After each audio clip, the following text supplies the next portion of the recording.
This is Lions on Tap, a weekly look inside the Lions Den, presented by Coors Light, the chilled choice and official beer of the BC Lions. Highlights, interviews, and a look ahead to this week's game. Now, here are your hosts, Matt Baker, Nick Kowalski, and the voice of your BC Lions, Bob the Moj Marjanovic. Welcome to the very first edition of BC Lions on Tap on 980 CKNW in the BC Lions Audio Network. It's the Moj Bob Marjanovic, along with Matt Baker and Nick Kowalski from the BC Lions, as we are coming to you today from Boston Pizza in Surrey, and our friend Yash. Yeah. Always playing the role of a great host, and we're thrilled to be here tonight at the Boston Pizza. What's this officially called now, Baker? I'd always just say Surrey Center. Is it Surrey? Central City. Central location. City location? Yeah. Okay, Yeah. There you go. On King George Highway. And a big thank you to Yash for having us here again. Big show for you tonight. The very first that you'll hear on 980 CKNW. And again, we're thrilled to be heard on these airwaves. We will have CFL Commissioner Randy Ambrosie for a couple of segments. Look forward to that. And we will also talk to BC Lions President Dwayne Vanu in the last segment. And Kowalski's been cooking it up all winter long. Trivia. What do you got for us tonight? Grey Cup trivia? It's Grey Cup related, yep. Okay. If it's from like 1970 to 1990, I'm okay. Anything after that, it's up to Bake. Well, it's BC Lions Grey Cup related, and as Baker and I devolved into this offseason, that goes all the way back to 1964. Well, Moj is up on his Lions Grey Cup. I'll be all right in the Grey Cup, yeah. You give me some net armor, you know. I'll get that down. Larry Roy Crawford, DeWalt, yeah. Michael Gray with the tip on Matt Dunnigan in Winnipeg. Don't even get me going on that. That was Yeah, but a lot of Grey Cup stuff. Of course, Jacques Chapdelaine dropping the pass against the Argos in '83 would have put him in field goal position. Louis would have kicked the field goal. Lions would have won at home, but instead that didn't occur. I will say, we're talking about this location. They've renovated it. It's awesome in here. Great hospitality by Yash, as always. I love the fact that they got such high ceilings. It gives you, a real open concept, so to speak. So, Boston Pizza out on King George Highway. If you have the opportunity, pop on by. All right, let's get into the Lions and the matchup against the Argonauts. Not necessarily the matchup against the Argos, but let's talk about some of the roster moves that are happening, gentlemen.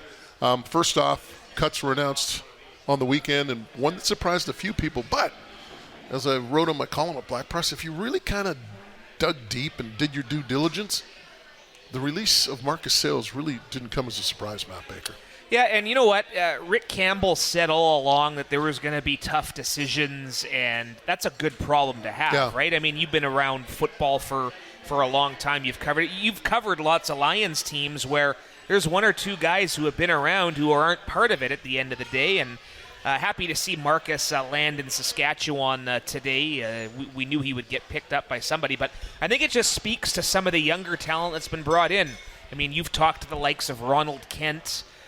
Jordan Perryman's a guy who's gotten work with the ones. So, I mean, it's a constant. You're always building toward that championship, but part of building is how do you stay young, how do you stay fresh, and be honest, it's a business decision, right?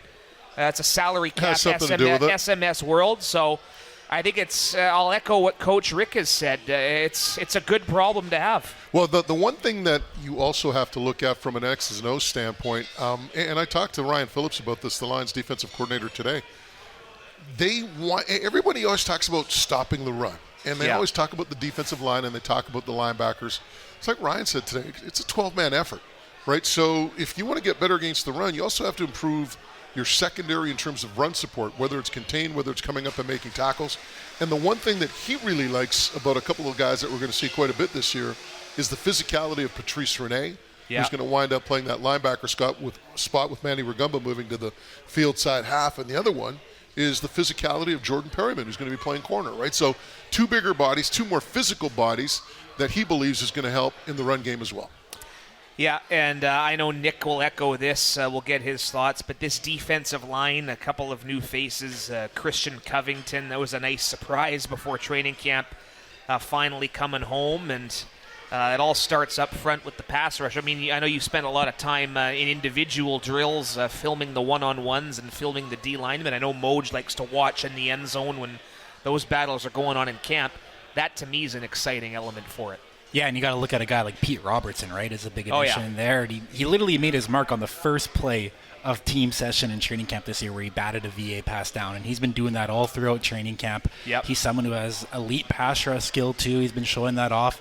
And someone that I thought, just kind of watching throughout training camp when you're watching him on the sidelines or even when the D-line's doing their individual drills, is someone who's gladly kind of coaching up these younger players, the Francis Bemmies, the Marcus Moores in their year two.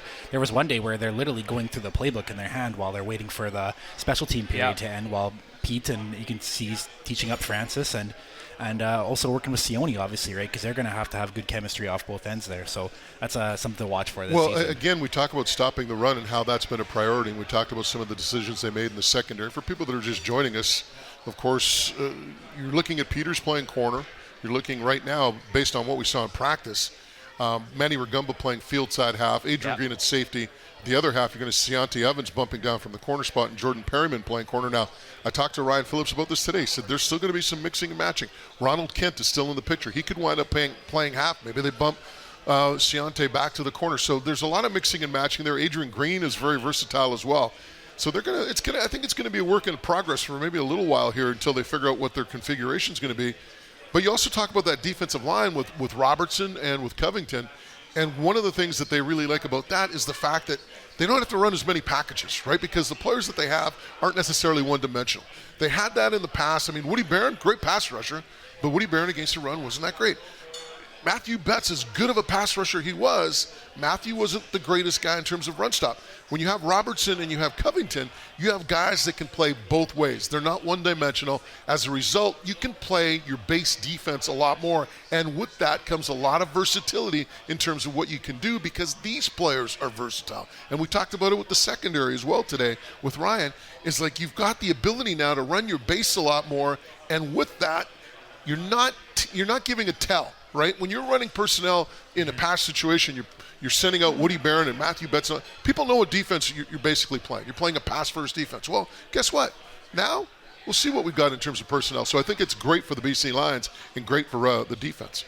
And I know one thing that Coach Rick Campbell and Coach Ryan Phillips are echoing too is that it doesn't matter if you're Canadian, American, whomever. Like, you can be global too, right? Thibaut Dubai is getting reps in there, and they got guys like they could very well start Patrice Rene and Adrian Green in the secondary, two Canadians. Christophe Beaulieu hasn't even been mentioned yet. Yes. He's someone who had a knack for the football and he's a third-round pick coming out of Laval. Rouge et Or. Yeah, and then you even got a guy like Ryder Varga coming back. I'm intrigued to see what he does in his second full season in BC.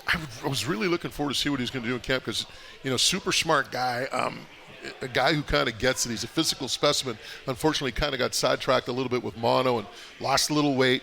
Started off a little late in training camp, but there's another player that, you're looking at these players, these young players, the second, third-year guys that are starting to pop. Adrian Green, Patrice Rene, maybe Ryder Varga when it's all said and done. And then, you look at I forgot to mention Josh Woods moving into the middle. He's going to be a beast this year. Year 4 for Josh. He's bulked up a bit too, right? He's gained 10 pounds, and in talking to him in Kamloops and, even here, he's like, he prefers playing the middle. And the reason why, he feels like he's more involved every single play. Like when you're playing outside and they run the other way, you're not as involved as much. You kind of got to watch, the cutbacks and all that stuff, but you're not involved as much as you are if you're playing the middle. And that's what really excites Josh Woods. Yeah, and back to the whole, I know it's not always about the ratio, but you're really starting to see just how impressive this Canadian depth is. Yes. We've talked about Ryder, particularly the linebackers, but, that safety position with those names you mentioned, the Greens, the Renes, Beaulieu, very noticeable. Give me is it Beaulieu or Beaulieu? Beaulieu. So it's Beaulieu. Yeah. There's no L. Silent L, right? Okay. Yeah. Okay, good. Yeah, I mean, He corrected me so on it's it. Beaulieu. Yeah. Okay, good. Yeah. Just say it real fast. Beaulieu. The Dave Pratt School of Broadcasting? Yeah, that's it. Yeah, don't worry about the pronunciation, guys. Just say it fast and with confidence, and you're good to go. People will sign it. Hey, offensively, though, I mean, we talk about the running game on defense and trying to get more stout against the run. William Stanback has looked great in camp. The running back that they signed away from the Montreal Alouettes, he has looked solid. Yeah, no doubt an element that was missing to the offense. I mean, we've seen it having to go outside to Winnipeg the last 2 Novembers, and you need a little more beef. You need that bruiser in the backfield, and What I love about Stanback, I know you've had conversations with him, Nick, as yourself, you have too. This guy, there's no entitlements. This guy is playing like he has something to prove. I mean, he kind of feels he was sort of cast aside in the end in Montreal, and you want guys like that. He's hungry.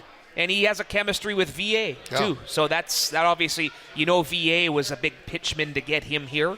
So that's what you want. Well, it's interesting in talking to the offensive coordinator, Jordan McSimic of this team. He said that last year there might have been a reluctance to run the ball on 2nd and 2 and 2nd and 3. Yep. With William Stanback, there's no reluctance. If William Stanback's the type of running back, if he's going to gain 4, he's supposed to gain 4, he'll gain 6. If he's supposed to gain 3, he'll gain 5. He's always going to be good for those 2 extra yards or 1 or 2 extra yards. And to me, that's pretty exciting to get this running game finally going. Well, what I look at, too, is that first drive in the preseason game at Edmonton where they give him, 6 carries in that first drive and really made an emphasis on him ending that drive in the end zone. 20 yards in the first drive. Yeah, right? and that's something we haven't always seen in these last 2 seasons where, especially late in the red zone there, it's been VA maybe doing it with his legs. It's been often through the air, right? And we know this offense can air it out. That's not going to be an issue. But seeing Will punch in that touchdown, it's encouraging to see for the rest of the season. So, it's interesting with the receivers, reading some reports and kind of thinking to myself, maybe if somebody made a trip to training camp, they would figure out that, you could see the progress that some of these receivers have made. Travis Fulgham, I think, is going to be fine. Aiden Eberhardt, I'm sorry, but this guy is going to ball this year. And here's the thing about Eberhardt. It kind of reminds me of that Dressler type of receiver, right? Yeah. Just a Claremont. Not a burner, but if you throw the ball in his direction, he's going to make a catch. Yep, in traffic, and brings a physical element. And we saw that. We saw that last year when he had a couple of spurts in the Lions lineup. I'm not making this exact comparison just yet, and the size is a little different. Aiden's a little smaller, but when he was coming down with anything in sight where there was 2 guys kind of hitting him, contacting him, I think of Brian Burnham almost in that aspect where you're like, how did he just catch that? He was doing that in preseason. He's been doing that in training camp too. He's poised for a big season. And that's the thing. He's one of those guys, if you put the ball in the vicinity, he's going to be able to compete and get it. And that's what Burnham was. Burnham wasn't necessarily a burner. He wasn't a guy that had tons of speed. But if it was a jump ball, 9 times out of 10, Brian Burnham would win that one-on-one, jump. He'd win that jump ball. Now, Travis Fulgham probably will wind up starting for the Lions. Of course, he had a really good year with the Philadelphia Eagles in 2020, at least half a season. He was like a supernova. For the first half of the year, I think he was one of the top 5 receivers in the National Football League. Injuries, inconsistency, and such. Now he's a BC Lion. But he has looked extremely good, and he looks extremely capable in filling Keon Hatcher's role until Keon Hatcher gets back. Yeah, you've seen it right away from day one with the ones. And, again, there's a lot of talk in the offseason about the time VA has spent with a lot of these guys, whether that be in virtual meetings or in various mini camps. That chemistry has been evident with Fulgham specifically from day one. And I tell fans all the time, number 8 in your program, keep an eye out. All right, we will we'll start getting some answers to a lot of these questions and a lot of the discussion we've had earlier in this segment when the BC Lions take on the Toronto Argonauts this Sunday in Toronto. All right, quick break. On the other side, the Commissioner of the Canadian Football League, Randy Ambrosie, stops by. You're listening to BC Lions on Tap on 980 CKNW. This is Lions on Tap. Time now for Countdown to the Cup, presented by the 2024 Grey Cup Festival, right here in Vancouver. Check out greycupfestival.ca for everything you need to know about the 111th Grey Cup. Here again are Matt, Nick, and the Moj. Welcome back to BC Lions on Tap as we come to you live from Boston Pizza on King George Highway. Our good friend Yash playing host to us again. By the way, Boston Pizza Appy Hour, 7 days a week, 2 to 5, 9 p.m. to close. Great specials here at Boston Pizza in Surrey. Our next guest doesn't need much of an introduction. He is the Commissioner of the Canadian Football League and a Hall of Famer, Randy Ambrosie. How you doing, Randy? I'm doing great, thank you. Had that Appy Hours. That sounds pretty good. Hey, hold on a second. You and me, we've got to watch that stuff. For people that are wondering, are saying, hey, hold on a second. Randy's not in the Canadian Football Hall of Fame. But I had a phone call tonight as I'm driving out here. My good friend JT the Brick is coming to Vancouver to watch the Rolling Stones. Right. And he's like, yep, I'm going to Chicago next week for the Gridiron Greats dinner, and we're inducting, every year we induct a Canadian into the Gridiron Greats Hall of Fame. This year he goes, it's your commissioner, Randy Ambrosie. I'm like, yeah, I'm talking to him in about 2 hours. Right. So congratulations. Thank you, yeah. Going in with Steve Largent, Emery Moorhead, and some others as well, from what I understand. Yeah, Mike Singletary. Yeah. So, you know nice. what? I'm just hoping to have to butt heads with Mike. He was a player. Well, yeah, he was a player. And must be just a great honor just to be included in the same breath as those players. You know, this is special for me because this came through the CFL alumni. Yeah. And as of course I've got a great relationship with all of them, and feeling like that brotherhood you have with them, and to go down and go to Chicago this weekend for that induction is pretty special. Well, I know Matt and I have done a lot of interviews at the Super Bowl with a lot of the gridiron greats as they go down there and they promote their cause, and Mike Ditka in the day, and of course Mike's health isn't the greatest lately, but Brian Urlacher's kind of taken the torch from him. And they do a tremendous job in terms of awareness and in terms of helping a lot of the alumni through their foundation. So it's great that you're going in, and it's great to support that great cause. Oh, thank you. Yeah, I'm looking forward to it. All right, let's get into it. Okay. You had an announcement today. Grey Cup. Yeah, right? Grey Cup, yes. You got the Jonas Brothers coming. First off, before we get into the details, how excited are you about the 111th Grey Cup in Vancouver? Well, I am. I think just we haven't been here for 10 years. Coming back to Vancouver, with so much momentum in this marketplace. I mean, the energy around the announcement yesterday, first thing in the morning, but everywhere we went, there's a buzz around this franchise. There's what Amar has been doing, what Dwayne and the rest of the team have been doing. You can feel it here. And, we're building on last year's success with, great growth in our TV ratings, great growth in our attendance. Our three major markets all started to, really come together. It's an exciting time for the CFL and an exciting start to the season, which, of course, is Thursday evening, culminating on November the 17th here in Vancouver with the Grey Cup. Vancouver's going to have a tough act to follow up what happened last year in Hamilton, because Hamilton put on a hell of a show. And, you talk to Riley Witcher for the executive committee, and they're up to the task. They are, and what I love, look, a lot of the credit to Dwayne. Look, he started something with Grey Cup around this new model, which he was a real architect of. How do you build on every year's successes? How do you take the best of what we did last year in Hamilton and bring it here to Vancouver?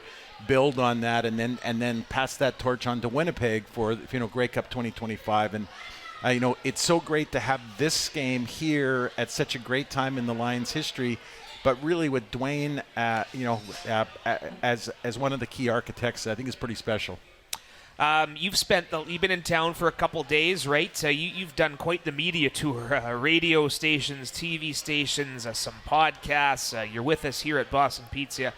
Just your sense of how excited the market has become, especially we've seen a great response with ticket sales too. Well, I'm excited about ticket sales, but I'm really excited about being at Boston Pizza. Yeah. Okay, so let's just start there. Look, it's just been fantastic. Everywhere we've gone, Matt, there's been an energy. You can tell there's a passion in the marketplace for what's happening here with the Lions, what's happening with the CFL. That's really exciting. Dwayne's management philosophy, which I'm sure you know well, is that the beatings will continue until morale improves. And, he just cracks that whip and wants us all to go harder. But it's fun to be around it. It's fun to be around that passion and that energy. Moj mentioned Hamilton setting a very high bar, and it did, especially since they didn't get the chance to in 2021 with all the restrictions that were in place. But a big part of what's made the Grey Cup Festival bigger and better is that everything is kind of in one location, and I think the convention center, the festival, is going to have everything, even Spirit of Edmonton, everything. How much are you looking forward to the festival aspect of it? Down at by Cole Harbour there's going to be zip lines. I know you're going to be trying those out, right? How exciting is that going to be? I have never met a zip line that was designed for me. Okay, I'll just say there. And I'm certainly not getting on a zip line over top of Cole Harbour when I basically don't believe that they had me in mind when they built it. You'll be skimming the surface, I'll maybe? be skimming the surface. That's a nice way. But seriously, look, I think what we saw in Regina when they last hosted was that centralized model. Yeah. Have one place where everything is happening really did work. I think Dwayne saw how successful that was. And, he had a hand in that planning process. So, look, the fact is, you're coming to downtown Vancouver. You're coming to this beautiful community. There's no more beautiful city in the world. There really is. We were down at the convention center today, and you're staring across at the North Shore Mountains, and you're just going, "Oh my goodness, where would you rather be than here?" I've been traveling the country, Matt, and everywhere I've been going, people are talking about coming to Grey Cup. They're wanting to come to this one, and they haven't been here for 10 years. And I think that's even adding to what's making it so special. What makes the Grey Cup so special? I mean, you just talk about it being special, but why? Why do you think that? Moj, honestly, I go back in its history. 1949, a bunch of crazy Calgarians get on a train with a horse, go to Toronto, ride the horse through the Royal York, and what it started was a coming together of this country. And I think that's it. My son-in-law is English, and he said, "Randy, we couldn't do this in England." I say, "Why not?" He says, "Because the English fans would kill each other." And here, Lions fan with their decked out in their jerseys, standing next to a Stampeders fan. They don't like each other, but in that moment, they're just Canadians.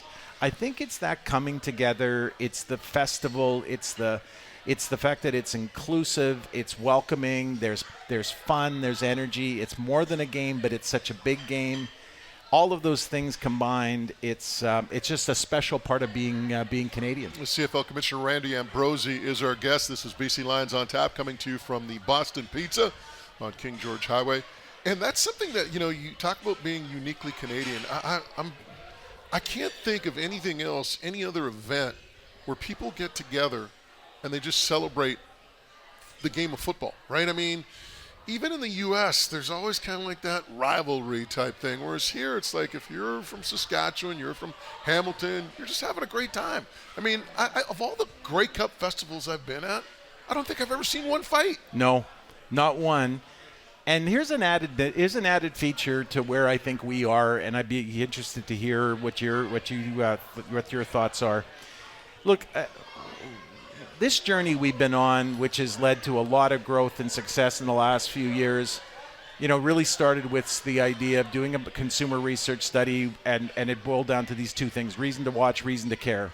Reason to watch is fun, fast, and entertaining, and reason to care is our connection to the community, which is unlike anything else. I think our players give more. They're more selfless than any other players in all of pro sports around the world.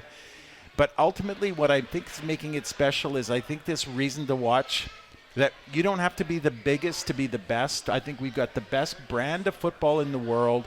And I feel like the league's got a little swagger right now. I think there's a confidence around our game, moving those hash marks a couple of years ago. We brought that Z receiver in from the wide side of the field. The game's been open up. You guys know Steve Daniels well. Our game quality index, the quality of the product has been really high. I think in addition to the fact that coming together and we all get along is great, but I think we're coming together with kind of a renewed feeling of this is a very, very strong league. It's a strongest ownership group in our history. There's just a lot of things firing for us.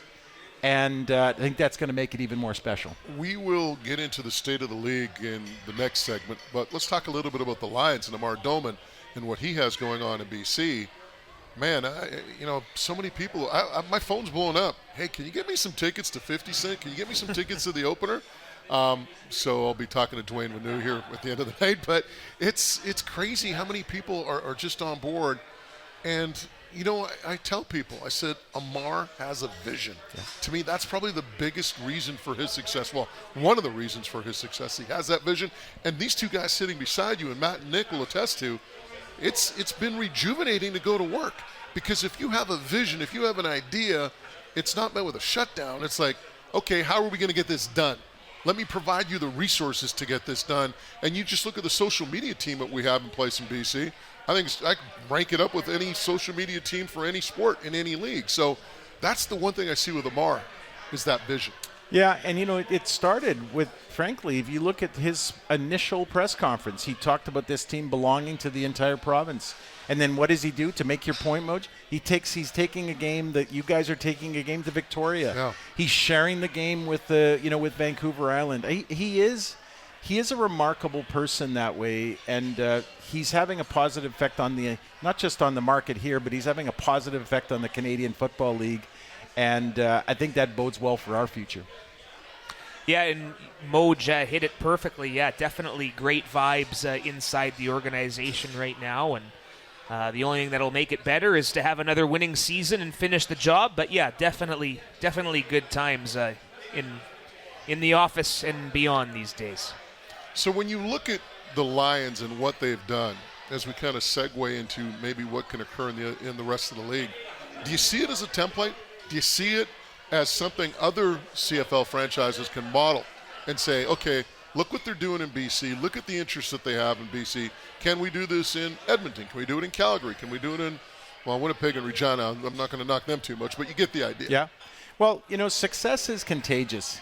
And I think we are seeing that starting to happen. One of the qualities, and again, shout out to Dwayne and the team presidents, there's a greater emphasis on collaboration now than I think we've ever seen. There's a greater emphasis on information sharing than we've ever seen. It's happening with the league governors. We had a meeting in March. The night before, it was just Scott Banda, our board chair, and myself and the league governors. We just sat around and had dinner. And what I saw that night was special. The league governors are very engaged. They want to talk about where do we go from here. They're interested in big ideas. They're interested in moving the needle substantially forward. So, Moj, can we take what's happening here and take it on the road? You bet we can. I think the league governors, that's where the leadership is really coming from.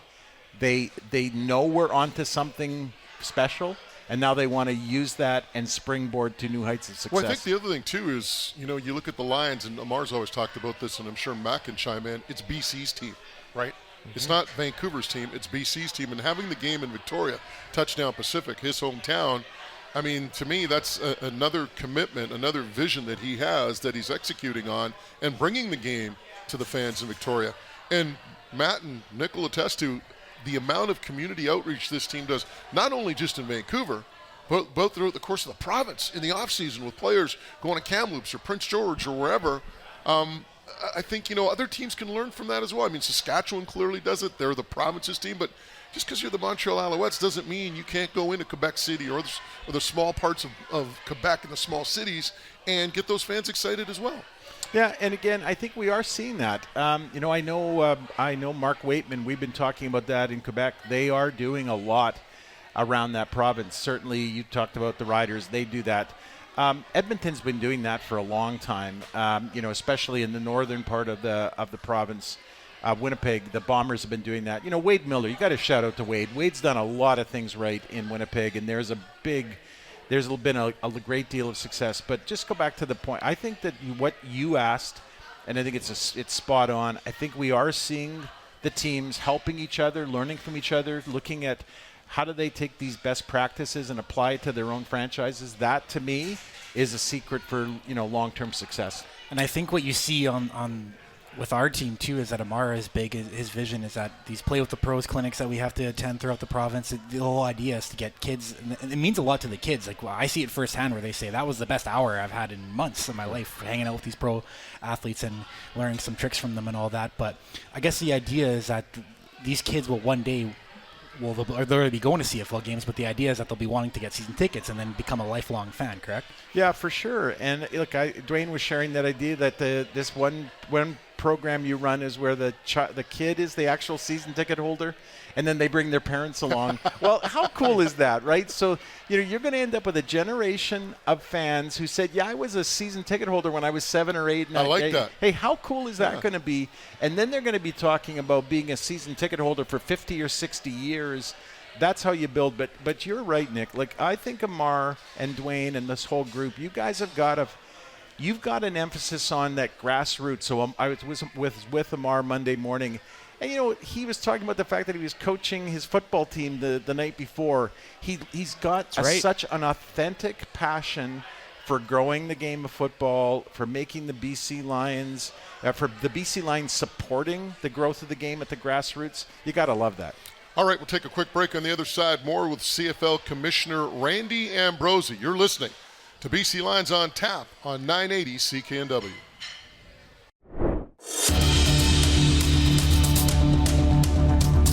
Now, back to more of Lions on Tap, presented by Coors Light. Once again, here are Matt Baker, Nick Kowalski, and Bob the Moj Marjanovic. This is BC Lions on Tap, coming to you from Boston Pizza, King George Highway in Surrey. Yash and his crew playing host to us yet again. Reminder, happy hour 7 days a week at BP here, Boston Pizza in Surrey, 2 to 5 p.m., 9 p.m. to close. And, man, food. I had the baked wings tonight.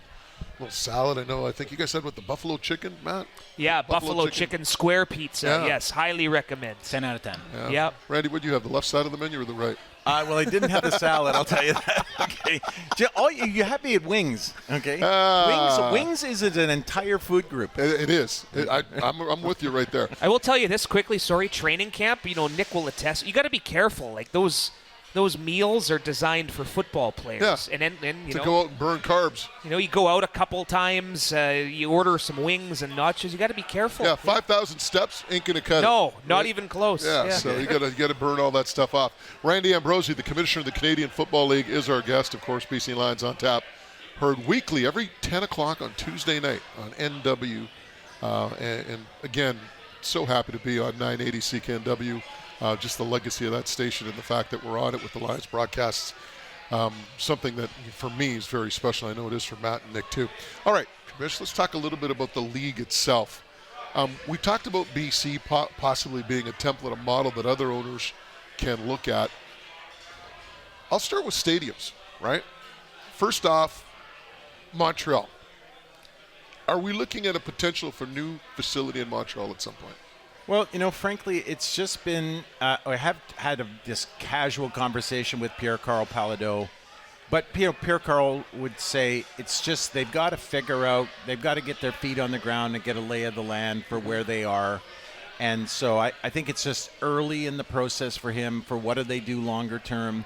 I think there's still questions around the timing of the renovation of Olympic Stadium, and there's other things going on, but in the reality, they only took over possession of the team in April of 2023 and then somehow managed to figure out how to win a Grey Cup in the process. So they're still very early on. I'm sure that as time goes along, they'll be thinking about their stadium strategy. But again, early days for them. Montreal, to me, I love the environment at McGill. It's got a charm to it, but it's outdated. We can all agree on that. Yeah. Great backdrop and just a great atmosphere to watch a game. You just wish that they would have more amenities associated with that stadium. Now, I can't say the same for Calgary. Sorry. I'm just being honest. I mean, somebody called it the Fenway Park to the CFL. I'm like, I don't think so. Yet, even in Montreal, we've seen how difficult it is to build a stadium. The baseball people there have been trying to do it for almost 30 years now. Calgary, it seems like it's, again, a very difficult process to get a new building in that city. Yeah, and there's been look, they're now going to build a new the new arena for the Flames. So that's and John Bean, of course, is stepping down from the CEO role, but he's going to be stepping into a full-time role on the development of that new facility. Look, I think we'll get there. Calgary is a very progressive community. I think eventually we'll figure that one out. Look, McMahon is an older facility, to be sure. I played there in '85, and it wasn't exactly a spring chicken back in my rookie year. I played there in college, like 80, but 89, I want to 87. point out I did win my Grey Cup at McMahon Stadium, so I have an emotional attachment to that building. That is to be sure. But it's an older facility.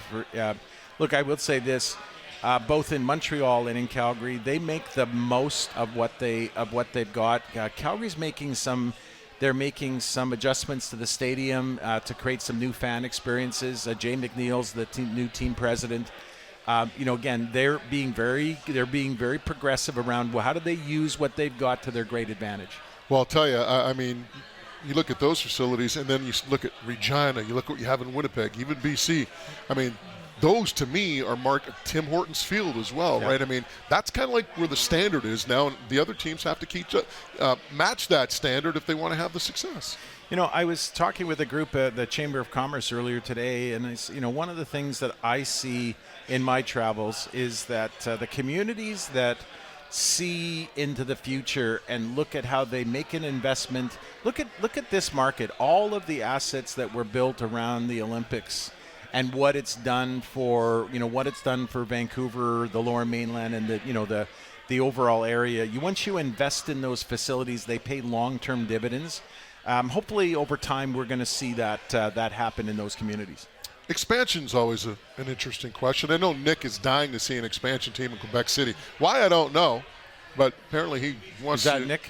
Kowalski. Well, let's make it happen, Nick, if that's what you... Well, Moj just wants to relive the Red Bull crashed ice party days, right? Yeah. I'll say one thing. Quebec City is a beautiful, beautiful city. And if you can get a franchise there, or even Halifax, but I know it's kind of gone back and forth lately. Halifax, kind of the maritime thing kind of puttered out, but is Quebec City now the point in terms of expansion? What I'm getting from the governors, they want me to continue to look at expansion as an important priority. But I think what we've seen is we've got to take a methodical approach. So we are going to continue to talk to those communities. We're going to be talking about, the facilities that are necessary for a CFL franchise. We're talking with potential ownership groups. I am convinced we will get to our 10th franchise. We're just going to have to take a slow and patient approach, but I think we'll get there. I mean, I'll take an extra trip to Quebec if that's what you're getting at. I gladly will. Yeah. I mean, you look at Quebec City. I mean, you look at the potential there. Laval Rouge et Or and what they've done, they already got a pro team there, so you don't have to worry about that, Laval. So that's just a little inside joke. But, but I mean, between Laval, and then you got Halifax as well. It would be just so great to get that extra team, get to 10, and just have a balanced schedule, have balanced divisions and such. Yeah, no, I couldn't agree with you more. Look, we'd end up playing, if with the 10th team, we'd do our 18 games in 19 weeks. That means, instead of a November 17th Grey Cup, you'd end up having a November the 3rd Grey Cup. That makes a difference for us. So we want to do it. We'd have more of our games in the summer. Canadians love their summer sports. So lots of good reasons to do it. We're just going to keep picking away. I think eventually we'll make it happen. The Global Initiative. Yeah. I'll tell you a story that you would like. So we're down at Radio Row at the Super Bowl. Guy walks up. He sees I'm wearing a Lions. Nick was there. Sees a guy wearing a Lions jersey. He's from Belgium. Can I talk to you about, do you know who Thibaut Debaye is? And he wound up 10-minute interview talking about Thibaut and his time with the Lions. To me, that's the exposure that you want to get in other markets. I'm sure that's the goal that you want to get. But Thibaut Debaye is kind of an exception to the rule in that he's not a kicker, right? How important is it to keep that initiative going and keep it growing and eventually start getting guys that will become stars in this league? Yeah, and I think what we started, and I think to that first season when I think there was a question whether the players were to be good enough. And then we got past that, and all of a sudden now the teams, in fact, some teams have been playing more than one global. Lions. Right, yeah. They have found a way. So I think the level of talent is starting to come on stream. It's going to continue. Look, what I like about where we are, taking a slow, methodical approach, put out the welcome mat for global talent. That's really positive. I think over a period of time, this is an investment we're making in our future that's going to pay a big dividend. Yeah, and I wanted to also, while we've got you here, we talk a lot about how content rules the day, and we've got this radio show Tuesday night, Nick and I doing the First and Now podcast, seeing a lot of the teams, it's not just out here in BC, have sort of taken that next step in producing their own content. I mean, that says a lot about the health of where that's at right now. Well, and right? allow me to jump in because these two guys do a tremendous job. They're raising the bar for the other teams in the league to follow suit. I know they're not going to say it, but I will. Yeah, no, I think they are. And first of all, Nick's going to apparently be doing a broadcast from Quebec City going forward, which is every week. Every week. So, Nick, good on you because I think it'll be a great show. But seriously, the world around us has been changing. The media landscape has been changing. One of the things that I love about Dwayne and I love about Amar is they don't spend a lot of time complaining about what's not going well. They just head right for the solutions. They're looking to do new things. They're, if as the media landscape changes here, okay, let's do it ourselves. Let's build something. This show, which is fantastic, by the way, it's about okay, we have a problem. How do we solve it? That kind of can-do attitude is what's gonna build a future for the league. Instead of spending our time being frustrated by what's not there, build what we need. Well, Randy, we thank you so much for stopping by tonight. Again, congratulations on your induction into the Gridiron Greats Hall of Fame. Thank you. In Chicago. That's quite the honor when you look at the company that you're going in with and the inductees in that Hall of Fame. So enjoy that. Well done. And I'm sure we'll cross paths between now and the end of the season. I bet you we will. Guys, thanks again, and congratulations on a great show, and we'll see you. We'll see you. And Nick, enjoy Quebec City. I'm in. We got to get the details sorted out, but I'm in. Let's go. Hey, you could be the GM. Great stuff with the Commissioner of the Canadian Football League, Randy Ambrosie. Again, we're coming to you from Boston Pizza on King George Highway in Surrey. If you're in the neighborhood, always pop by for happy hour 7 days a week, 2 to 5 and 9 to close. Yash and his crew will look after you. All right, coming up in the next segment, we've called an audible. We are not going to talk to Dwayne Vanu, president of the BC Lions. Apparently his people talk to our people. Can't agree on a sum for him to show up. But we are going to chat with Harpreet Pandher. He is calling the games for Punjabi Radio. We'll talk a little bit about that initiative, and we'll also talk about the home opener, 50 Cent in town, and what's going on with tickets. You're listening to BC Lions on Tap on 980 CKNW. This is Lions on Tap, presented by Coors Light, the chill choice and official beer of the BC Lions. Now it's time for Nick Kowalski's world-famous trivia. Oh, man, he's even got an intro this year? Are you kidding me? That's how big this has become? This is BC Lions on Tap on 980 CKNW. We're coming to you from Boston Pizza, King George Highway, Yash and his crew. Happy hour, baby, 7 days a week, 2 to 5, 9 to close. Check it all out. It's Samoch Bob Marjanovic, along with Nick Kowalski, Matt Baker, and it's time for Nick Kowalski's trivia. By the way, I should mention as well, we're going to talk to Harpreet Pandher in a couple of minutes. He's going to give us a little bit of a scoop, but before we get to that, trivia. You've been waiting all winter for this. Did you actually request that you have like your own intro now? I'm not going to disclose that, all right, but it's big time now, as you can see. Let's go. I'm ready. Bakes, you ready?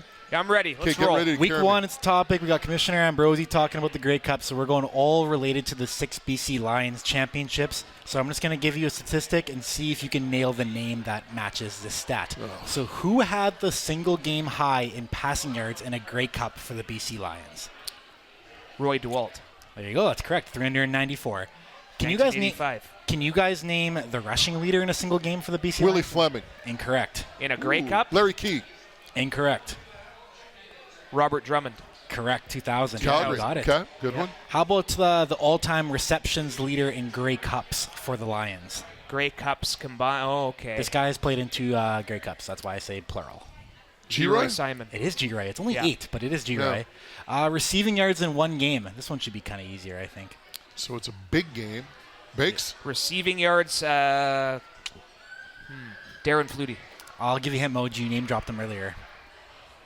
On the air. I can't even remember. He can't remember what he had for... Think big play. This guy had 3 catches. Net Armour. Versus the Hamilton Tiger Cats. 151 yards on 3 catches. 1985. This one's an interesting one because you obviously got 2 choices. How about field goals made? Only 2 Lions players have made field goals in Grey Cups, and it's really close. I'll preface it with that. But who Louis is it? Pasaglia is one. And who is the kicker in the 60s, Bake?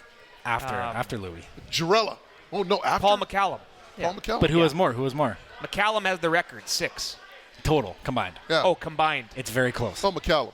I'd give McCallum because he has a record in the game, so you got to go with McCallum. It's Louis by 1. He has 11 to 10. Oh, really? I guess Louis would have played in more, right? So that combined. 83, 85, And here's a fun one I thought maybe it could stump you guys. We'll wrap it up with. Can you guys name the 6 losing coaches to the Lions in the Grey Cups?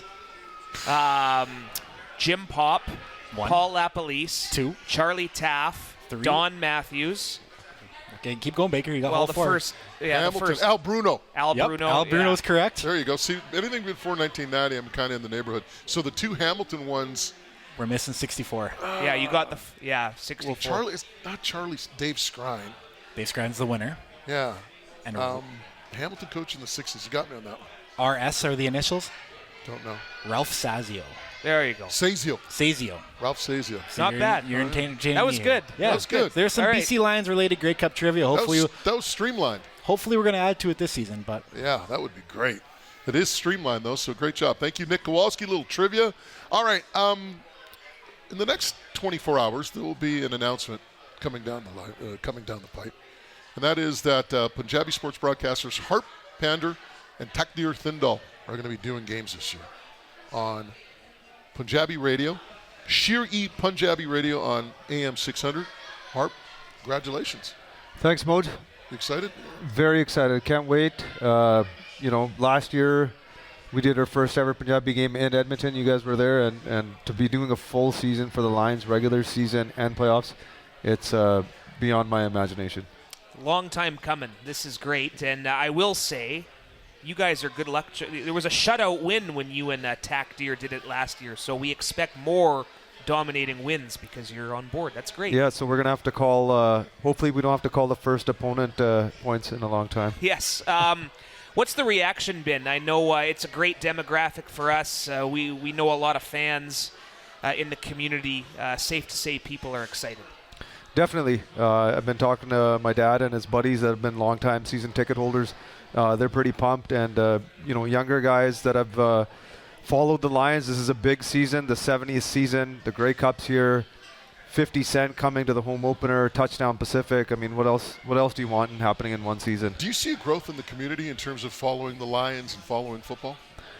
Definitely. The way things are going with the Lions right now, it just seems like it's a cool thing again. Since the Dolmans have bought the team, it just seems like BC Lions football is relevant once again in British Columbia. Well, that's awesome. And look forward to working with you and working with Findall throughout the course of the year. It should be a lot of fun. Congratulations again. Thanks. Yeah, Tack Deer, he's a fellow Delta guy. Yeah, so he's a North Delta guy. So you guys can ride in together if he needs a ride or if you need a ride home. Hey, Tack, cool. Tack, you know what? Just be careful. Those color guys, they love taking over, right? Yeah, they do. Just saying. He was dancing pretty hard to 50 Cent. That was a playlist home after the preseason game. Awesome. So just we got to take a video next time. Just ask him, say, can you do Pangaratu in the club? And I'll do it for you. We'll leave that. Massive. I'll have some fun with that. All right, before we get out of here, a couple of housekeeping notes, Matt Baker. There's only like 200 Lower Bowl tickets left for the Grey Cup, 70% sold out.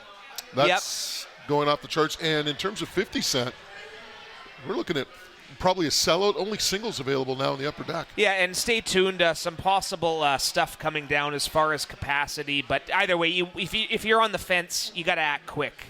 So, yeah, concert kickoff. The backyard party starts at 10:30 a.m. $5 Molson Coors out on Terry Fox Plaza. It's going to be a party. So act quickly, bclions.com. Yeah, and again, if you're interested in going to the game, as Matt says, get those tickets and get them quick because the home opener will be sold out. And like the Lower Bowl, like we just found out, only like 200 tickets left in the Lower Bowl, 70% sold out. That in all likelihood will be a sellout as well. All right, that's a wrap for us tonight. Our very first edition of BC Lions on Tap on CKNW 980, and just a thrill being on this station, and hopefully you can tune in each and every week. A big thank you to everybody involved with our broadcast tonight. Our executive producer, Mike Whittingham, doing a tremendous job. Trevor Martin's our producer on site. Big thank you again to our co-hosts, Matt Baker and Nick Kowalski. The season opener this Sunday, 4 o'clock Pacific, pregame show at 3 o'clock on CKNW. So looking forward to that as well, guys. It should be a lot of fun in Toronto. Be a good test to start. Love it. Yep. Going to be a great game against the Argonauts come Sunday. All right, that's a wrap for us. Again, you know what I'm going to tell you before we get out of here? Do what you got to do, folks. Enjoy your time. Just do us a favor. Be safe.